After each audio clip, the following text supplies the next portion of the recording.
I came to see my husband who had gone on a trip. Nari naje hano gutegereza umugabo wanjye. Yari yambwiye ko agiye kuza uyu munsi. And they told me that the boat he was in had capsized. Maze mbwirwa yuko ubwato yari arimo bwarohamye. Yampamagaye bwa nyuma ambwira yuko ubwato bwari burimo bwibira burimo amazi menshi. Nta kindi yansabye uretse kumusengera ngo arebe niba yabasha kurokoka iyi mpanuka y'ubu bwato. Nahageze mbwirwa yuko yaba yitabye Imana kubera ko atabashije kuboneka mu bo babashije kurokora. Umwe mu barokotse iyi mpanuka nawe yagize icyo atangaza. Nagiye kubona mbona ubwato Meridi buri biranduye bwaroshye buri umwe wari uburimo. Nabonye abagore abana barira abagabo bahunga, ariko uko twese twahunze ubwato nari umwe mu barokotse ubu bwato, ni Imana yantabaye. Nabonye abagore n'abana barohama, abagabo barohama, n'ibintu byose bari bafite barohamanye nabyo. Gusa njyewe nta kindi nakoze uretse kuba nabonye urubaho rwari ku ruhande ndarufata kugeza igihe baje kuntabarira. Uyu mugabo n'ubundi yakomeje adutangariza yuko ubu bwato bwari burimo abantu barenga 300. Nibyo yahurijeho n'undi n'umukobwa nawe uherutse gutangaza yuko abantu bari bari muri ubu bwato barengaga 500, mu gihe uyu bwato n'ubundi muri rusange bwari bwemerewe kuba twatwara abantu batarenze 50. Nk'uko ikinyamakuru Reuters n'ubundi kibitangaza, bari bavuze yuko abantu bari barimo barenga abantu 300.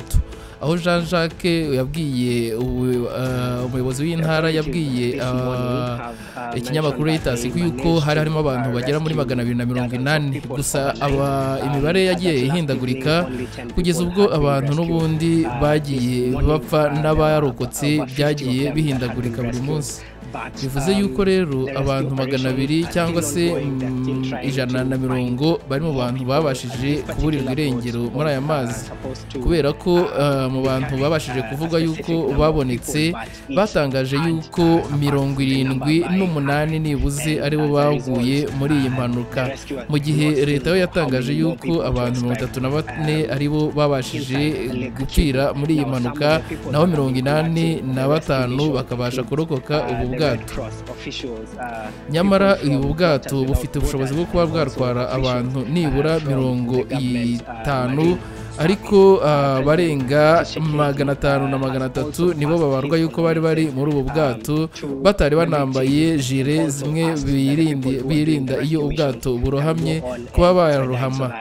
Gusa umubare n'ubundi ukomeje kwiyongera kugeza uyu munsi. N'ubundi hari abantu bataraboneka, aho ibikorwa byo gushakisha bigikomeje nyuma yuko batangaje yuko ubu bwato bwabonetse muri metero 200 y'ubujyakuzimu.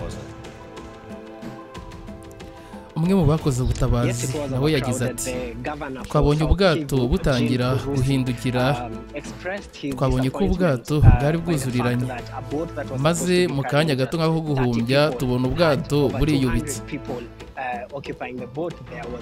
Nyuma y'uko ubwato bwatangiye kugenda buzumbazumba hejuru y'amazi, abari hejuru y'ubwato batangiye gusimbukira mu mazi, noneho mu mwanya muto nk'uwo guhumbya, maze bose bijugunya mu mazi.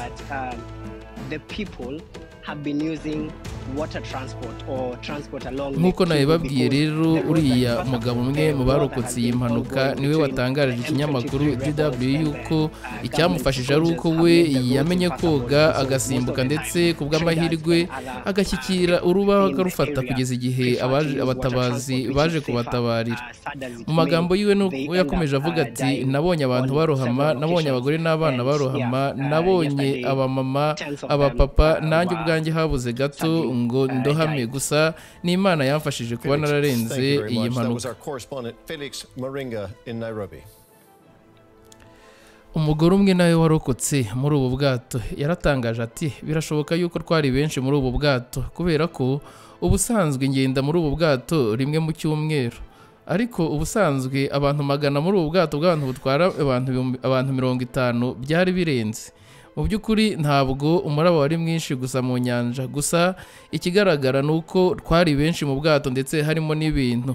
uko ubwato rero bwakomeje kwegera imbere twegereye dusigaje nka metero 1000 ngo tugere ku nkombe, abantu batangiye kugira ubwoba bw'ubwato bwagendaga buhengahengama.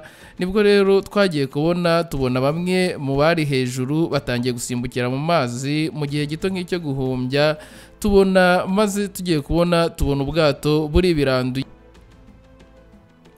Ubu bwato rero bwari bumaze iminsi 4 burohamye mu kiyaga cya Kivu, byaje gutangazwa yuko bwaje kuboneka muri metero 200 y'ubujyakuzimu. Leta ya Kongo rero yatangaje n'ubundi ko abantu bapfuye ari 34, nubwo ibindi binyamakuru bikomeje kuvuga yuko hari ibinyamakuru bitangaza ko ari 78 bamaze gupfa, abandi 64. Gusa Jean Jacques uhagarariye iyi ntara yavuze yuko 34 ari bo babashije kuhasiga ubuzima, noneho 86 bakabasha gukomereka.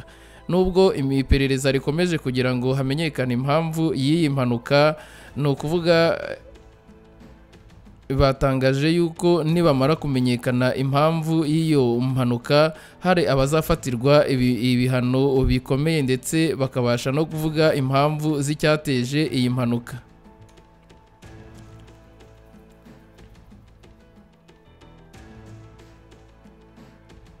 Minisitiri Shabani we yatangarije abaraha ko icyambere intego ihari ari ugushakisha ababuriye ubuzima muri iyi mpanuka.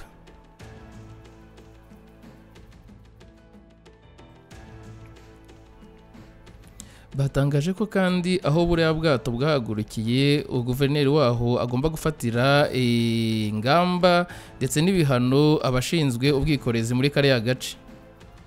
Bavuze ko kandi mu yindi myanzuro basabwe gushyirwa mu bikorwa ibyo kwambara amajire ayangaya bambara bigatuma batarohama, ndetse no kugenzura ubwato bwose mbere y'uko bahaguruka, maze abashinjwa uruhare muri iyi mpanuka bakaryozwa ibyo bakozwe bagakurikiranwa n'ubuyobozi bwa hariya. Leta nayo ikaba yaratanze ubu burenganzira yuko iyi mibiri yabonetse izashyingurwa na beneyo, ndetse igafasha n'abakiri mu bitaro barimo bakurikiranwa.